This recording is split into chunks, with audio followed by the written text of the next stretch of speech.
Peggy 18.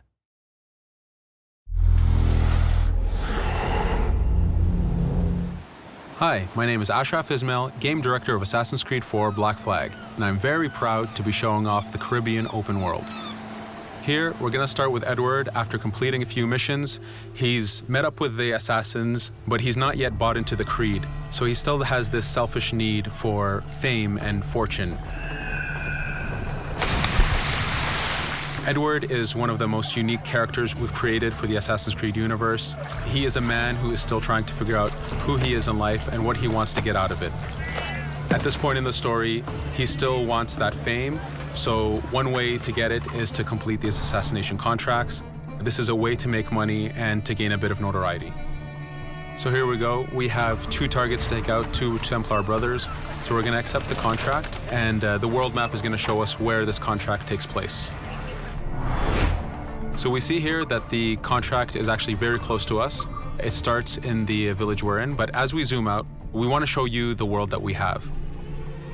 Many locations, over 50 locations, centered by Cuba, the Bahamas, and Florida up north. This is a massive world. There's a lot to find and do in this Caribbean Sea. But now we'll get back to the Fisherman Village and go after our targets. The Fisherman Village, it's one type of location in this world. It's really here as a convenience to the player. This is where you can start missions, where you can shop to upgrade Edward and the Jackdaw itself. It's really about the mood and the ambiance of the Caribbean Sea. In the distance, we have a tavern that we're approaching. Taverns are places where you can hire crew, play mini games, drink if you wish. But for now, we're going to focus on the targets and take them out.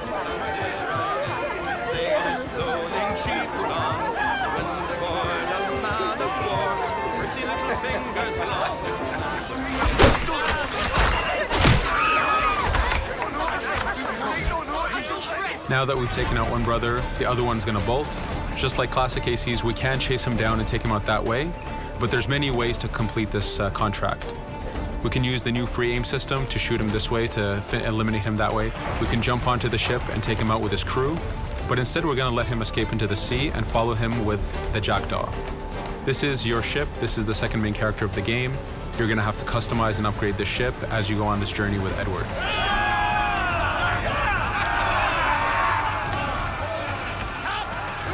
We've seamlessly gone from a ground chase right into a naval chase. We could destroy the ship and complete the contract that way, but instead, using the spyglass, we can see that he's carrying a lot of rum. Rum is important in the economy system. It's one way of making a lot of money if you sell it properly. So instead of destroying the ship, we're going to plunder that ship. Fire! Here you can see the upgrades that we've made into the naval combat. Using the front cannons, you can shoot chain shots to slow down the ship. Using the new round shot mechanic of trajectory aiming, you can aim for the hull and do a lot of damage this way. This specific enemy is what we call a frigate. Frigates are the type of ships that you need to destroy as fast as you can, because the longer the fight lasts, the more damage they're capable of doing. We have other enemy types like the Charger or the Man of War. The Man of War is a massive ship capable of carrying over 100 cannons. These are ships that you really need to upgrade to be able to face. But now that this frigate has been demasted, we can start the boarding. Boarding, it's very important. You are a pirate. This is how you gain cargo. This is how you take on ships. So here we can start the boarding from any orientation or angle we wish. The distance even matters. If you get too close, the 2 crews will just jump right into each other. If you start a bit further, you can jump in the water and go in for a sneak stealth attack. We have 2 objectives to accomplish for this boarding. We can take out the captain, and we need to take out some of his crew. So using the swivel gun, we will efficiently take out a lot of the crew. And now we'll go for the captain using Edward's navigation abilities. Here, again, using the new free aim system, we have a dangerous enemy on the other side taking out our crew. We can easily take him out with a headshot. So what we see here is that 2 ships have come together to create this 3D environment where, using your assassin abilities to navigate, to be stealthy, you can take the advantage and get the kill by surprise. Now that we've taken out the captain, we still need to take out a few of the crew members to complete this boarding.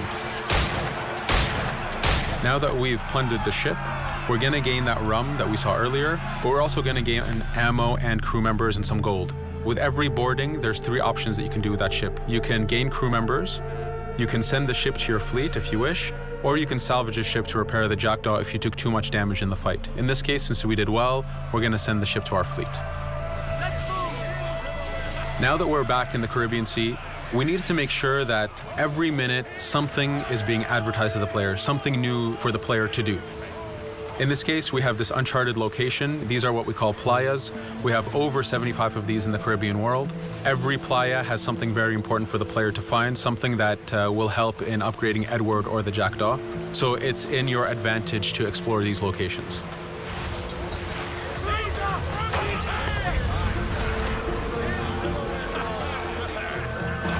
Again, for us, seamlessness is very important.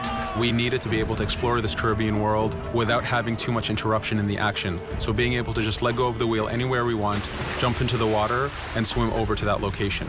This is very important for the mood and the immersiveness of this Caribbean open world. Here, as we get on the playa, in the distance we can see that there's a faction battle, but closer to us we can see that there's this poor drunken sailor who's passed away. But being a pirate, of course, we're going to loot his body and see what he has for us.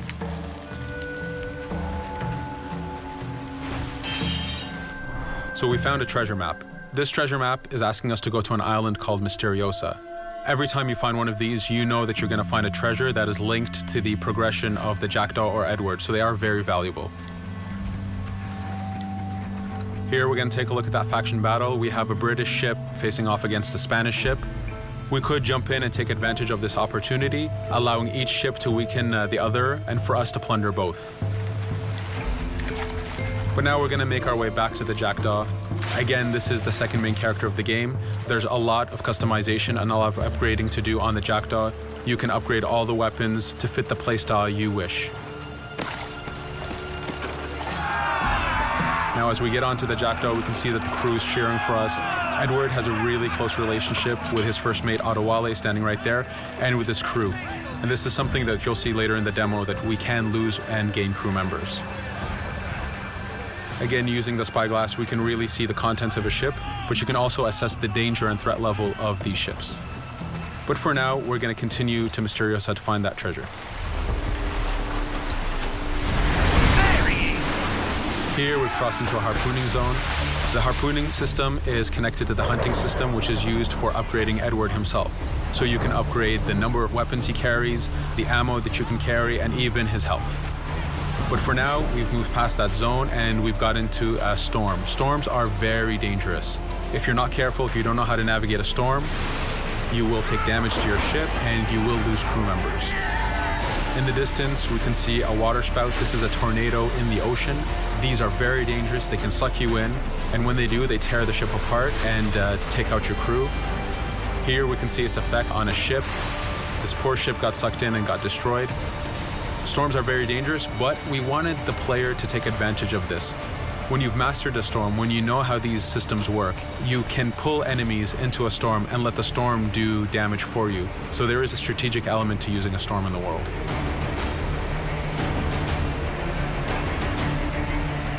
Here we can see that the storm is dying down a bit, but there's still this torrential downpour. It was very important for us to get the real mood of and the atmosphere of the Caribbean in the weather cycles and in the daytime cycles.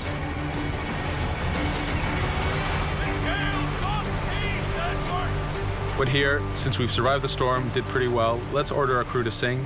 Sea shanties are a part of this game. It's a collectible that you can find in the world. So the more you find, the bigger playlist you have for your crew. But for now, we've made it to Misteriosa. So again, we're going to seamlessly get off our ship and explore this location. Misteriosa is a Mayan ruin. Mayan ruins are heavy with stealth and navigation capacities. There's a lot of treasures and hidden discoveries to be found in these locations.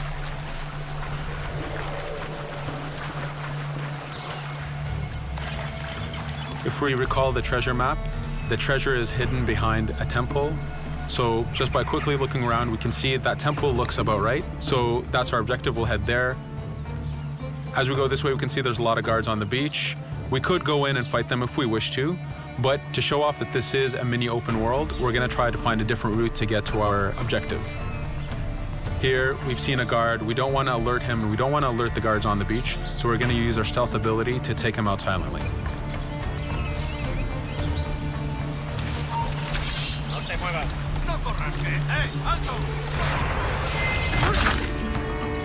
With AC3, we were able to push the navigation in the frontier, which means using natural environments like trees and rocks and so on.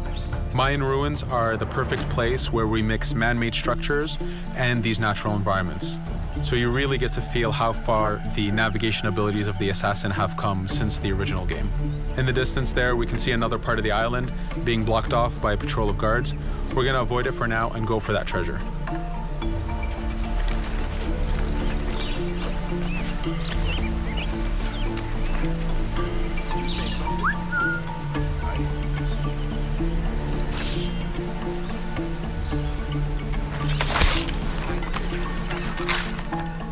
It's important for us to be able to give the players new tools, specifically for stealth. In this case, we have the blowpipe.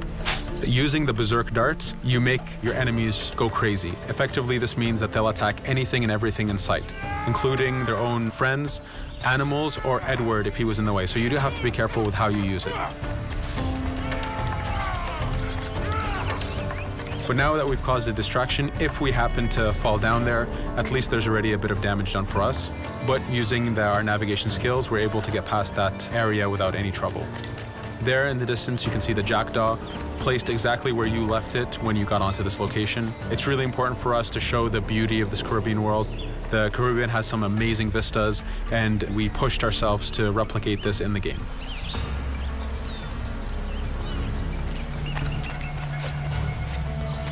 As we continue forward, we can see in the distance there's a couple prisoners that are taken hostage.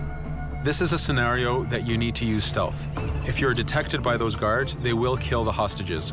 So in this case, it's to your advantage to use the environment to figure out how you can take out those guards without being detected. In this case, it's 2 guards, so it's not too hard. There are other scenarios where you have more guards and you have to figure out how you can take all of them out at the same time. Now that we've freed these prisoners, they are more than happy to join our crew. This is just one way of gaining crew members. As mentioned earlier, there's the taverns. There's actually many different setups of gaining crew.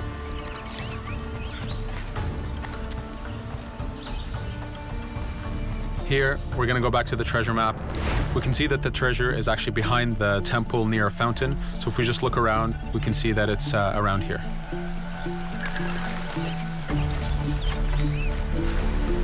Now that we've found the treasure, what we've actually found is a blueprint.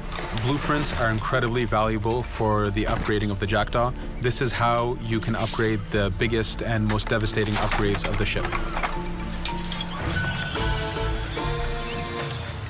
So here we're approaching a reach high point. Just like classic ACs, synchronizing with a reach high point reveals the contents of a location and the map itself.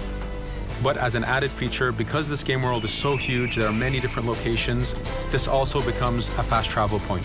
So now you can, by synchronizing, now you can come back here anytime you wish to collect those treasures that we passed up a bit earlier. Here we've reached the end of the demo. This was a tease of the open world that we have. We're very excited to be able to show off this game and to let you play it very soon. Thank you for joining us.